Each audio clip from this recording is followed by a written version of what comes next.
We're doing an Amy Warren soap challenge. I need to make sure my mouth needs to start working better because I just attempted to say a whole bunch of things and it came out as absolute gobbledygook. So I'm going to work on that. And while I do that, you're going to watch an intro and do the things. But before I send you to the intro, I have to do the thing because it's my thing. So hello, I am Mrs. Soap and Clay. Let's make stuff.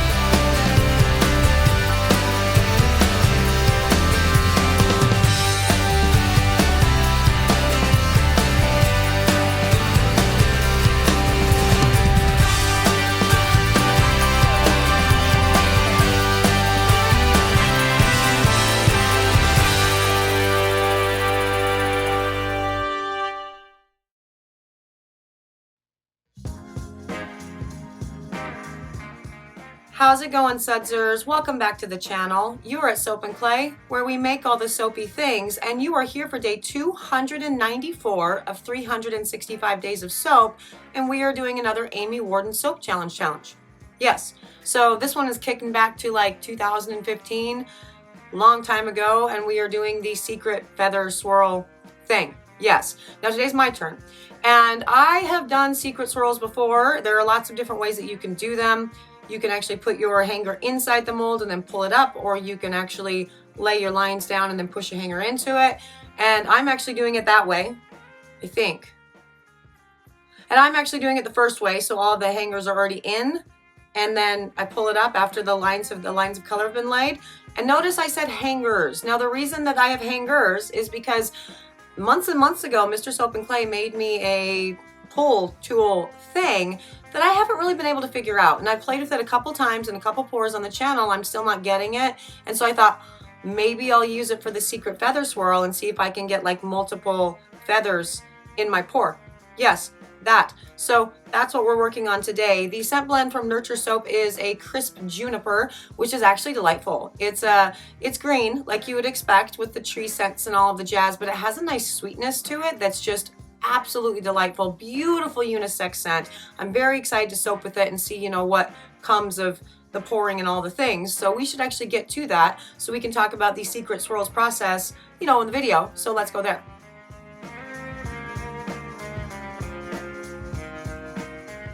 So, secret swirls. This is, it's a thing. It's very cool. So there was a gal in Florida, like, I don't know, 8 years ago or so, that had really perfected. Yeah, good job with the clay there. That's awesome. You're not a hot mess, not at all. Not a sign of things to come today either. Yeah, so the scent blend, let's get to that now because here it is. The scent blend that we are using today is Crisp Juniper from Nurture Soap.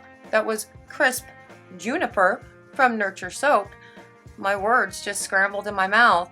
And yeah, it's good. It doesn't have that really cold, biting scent that you get with a traditional just straight juniper. There's a bit of a sweetness to it, which I really dig. I like this scent quite a bit. And as you can see on the bottle, it says no acceleration, no discoloration, all the things. So, good. And honestly, we haven't had many problems with the Nurture Soap things, and so I'm rather inclined to believe them when they say no acceleration or discoloration, which has been really good and really helpful. Their soaping notes are pretty good, so take that for what it is. And yeah. Now, the kaolin clay is dispersed in water, and it will go into the batch at this stage. I've hit an emulsion, and this will loosen up the batter a little bit for the rest of the pour, which will be good. And then we're going to separate a few ounces of each of the other soaps into, of the soap into each of those other little beakers with the colors there. And I didn't actually select a particular Pantone palette for this, I don't think. I just wanted to do these colors. And I think the reason I wanted to do these colors is because I had 3 lone colors sitting on the counter that I had yet to use from Mad Micas.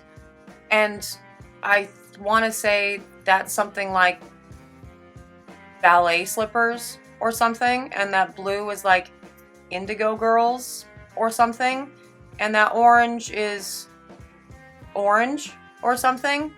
I don't know. I hadn't used these yet in any projects this year, so I'm like, well, let's use them so I can say that I've done so, and then put them on the shelf with the rest of my micas to get lost forever, because there's a lot of micas about. So yeah. And I'm also pouring off some whites to sort of do the layering with all of this as well. And the rest of the batter will be, you know, colored white. So yeah, it's all thing. But Secret Swirls, I do believe it was like 8 years ago. There was this gal in Florida who really perfected this beautiful hidden feather thing, right? And it was absolutely gorgeous. I loved it. And so, and I'm not sure if Amy Warden's Soap Challenge, if she was the inspiration or the teacher for this challenge or not, because this, I want to say this particular challenge was done like 6 years ago, but this gal in Florida had been doing it forever. God, I can't remember her name. It's gonna drive me nuts. I'm gonna look it up. And she did beautiful hidden feather swirls. They're very cool. So, you know, the whole idea is you have a solid color bar, but then right there in the middle with no sign of it on the outside or, you know, whatever, there's this beautiful pull, right? And you can do a number of different things with that. And so with this particular one, I decided to do the reverse feather pull. And I think Georgia May is doing the proper feather pull tomorrow. So I will show you what this looks like for the reverse feather pull, you know, pull in the pour, which is, you know, right now, because that's all mixed up and ready to go.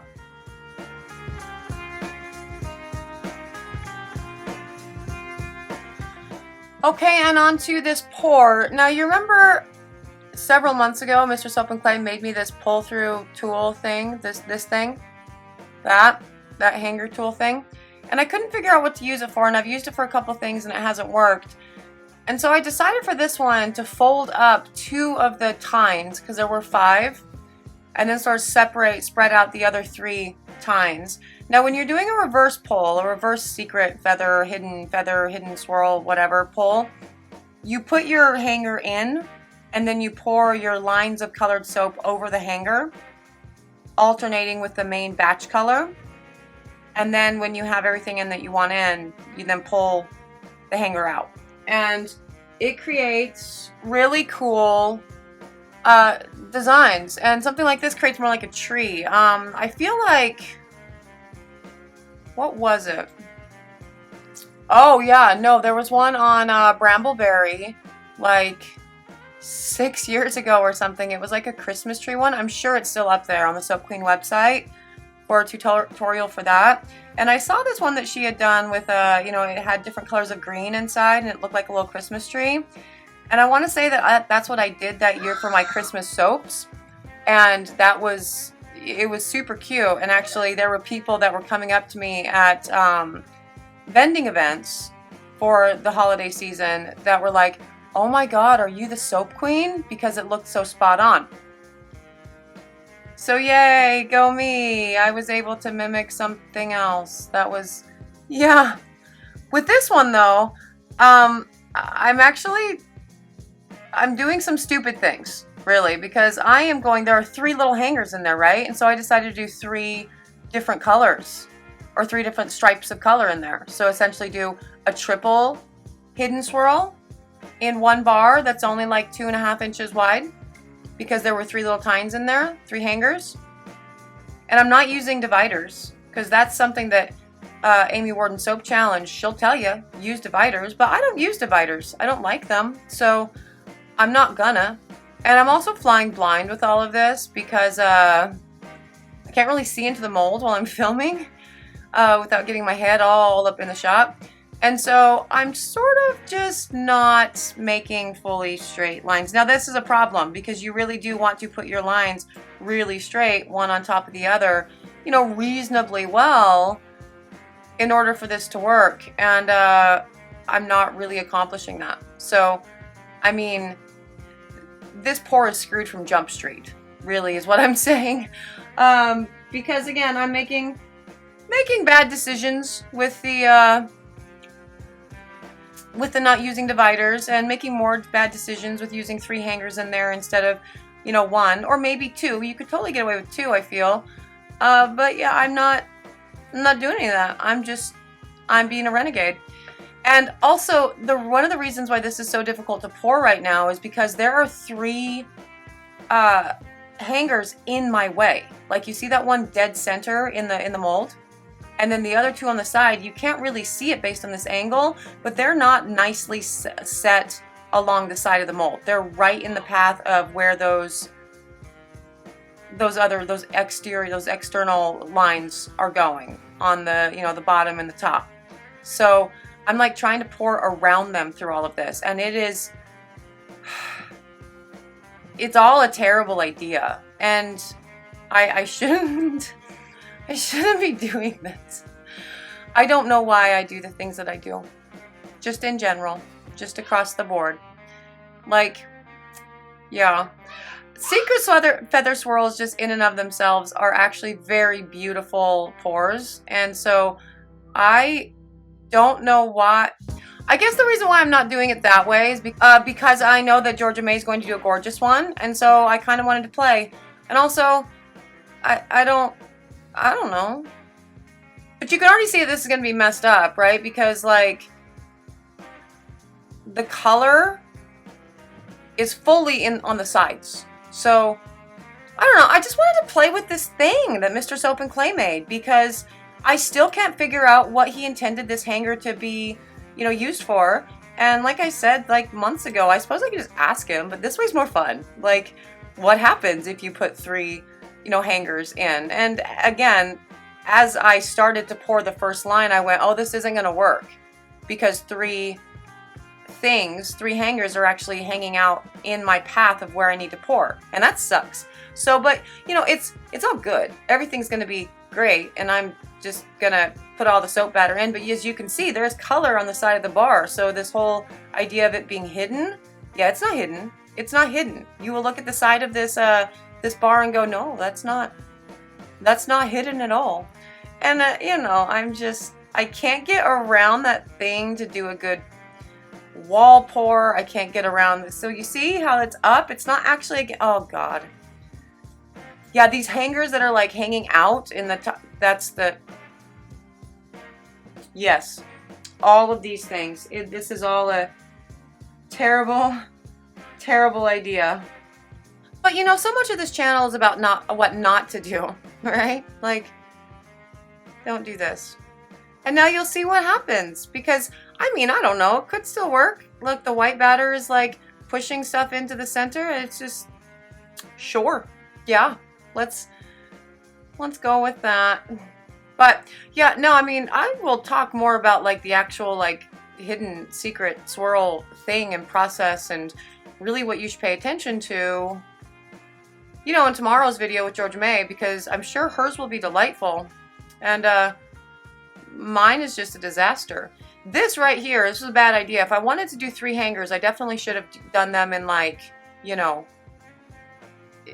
actual hanger form, so I didn't have these 3 things hanging outside of the mold in my path to contend with. But, you know, whatever. It's now time to pull this thing out, and yeah, sure, clean them off. That's, sure.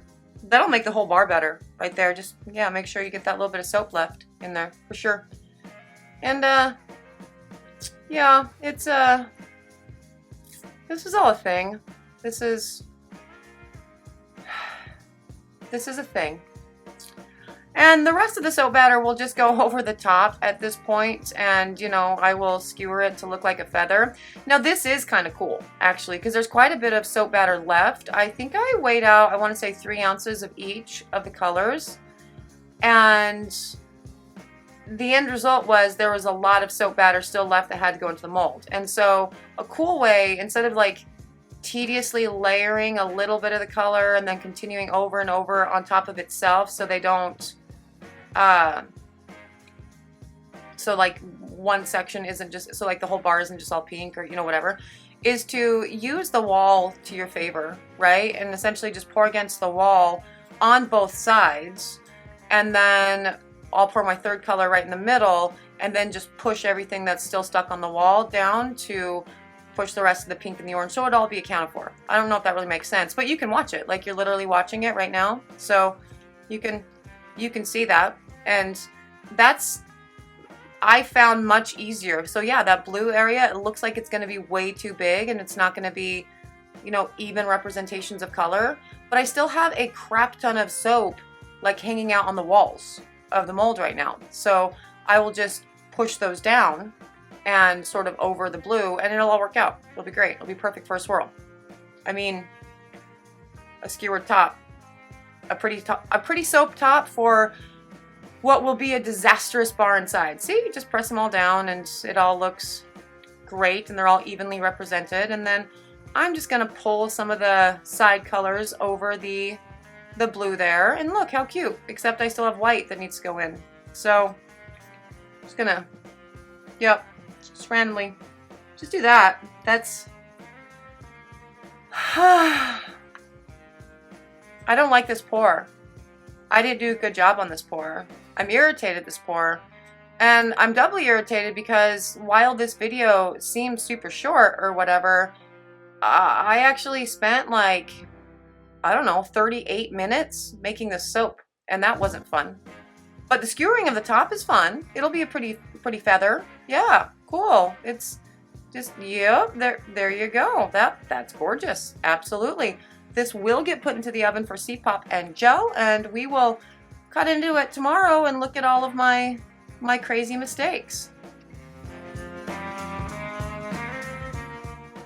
And on to the cut, and that bar of soap actually looks, that loaf of soap looks beautiful. That is gorgeous. Just, yeah, across the board, beautiful soap. Little bit of cracking there. Actually got overheated in the oven a little bit, but yeah, no secret swirl for sure. There's no secret to be found in this bar. You can see the color on the sides. It's not a secret. It's not a secret. It's not a hidden anything. There's definitely some color inside this bar. God. And you know, well, that's a disaster. What is that? I mean, they're cute. They're cute. Like, that's fine. They're cute. Okay. The color scheme is really pretty, and it's interesting. It's almost like I was trying to do 3 teardrops, which effectively is what this became, because I didn't actually layer all of the soap, the colored soap, over the actual freaking hangers. Because I didn't. So it kind of became like 3 kind of teardrop-esque things, but so as a result, that didn't get pulled. The hanger didn't pull any of the colored portion up, really, but it's cute. It's a thing. I have no idea what I would call this guy. The scent blend actually is delightful though. The crisp juniper, see, that's cute. That's so pretty. It's not a hidden secret swirl, but it's cute. And the scent blend, yeah, it really stuck through saponification like nobody's business. This is a very potent bar, and I am here for that, if anything else. So that is day 294, my attempt at secret swirls, and yeah, it's not great. Okay, so here's the thing. If this was not a secret swirls challenge, that would be a beautiful bar of soap. But it is a secret swirls challenge, and that kind of ended up being nothing at all, which is a bummer, but again, still beautiful. And the scent is so good. It really stuck through saponification like nobody's business. So Nurture Soap still doing great as far as a scent throw. I really appreciate that for sure. No real problems with the soaping notes either. They all seem to match. No acceleration, no discoloration. We were good to go. And yeah, no, that's the secret swirls that I probably wouldn't submit in a challenge, but you've learned some stuff on what not to do for them. And a lot of my videos actually are that. So You're welcome. Now, tomorrow's will be Georgia May's turn at the Secret Swirls. So if you're interested in seeing what she came up with and whether she nailed it, come back, subscribe, so you are reminded to come back and come check it out tomorrow. For those of you who are subscribed and will come back and check it out tomorrow, hey, thank you so much for being subscribed. You are amazing. Don't let anybody tell you any different. I am so glad that you joined me for another round of 365 days of soap. I am done for today. I will see you guys all again tomorrow for Georgia May's turn at the Secret Feather Swirl thing. Bye.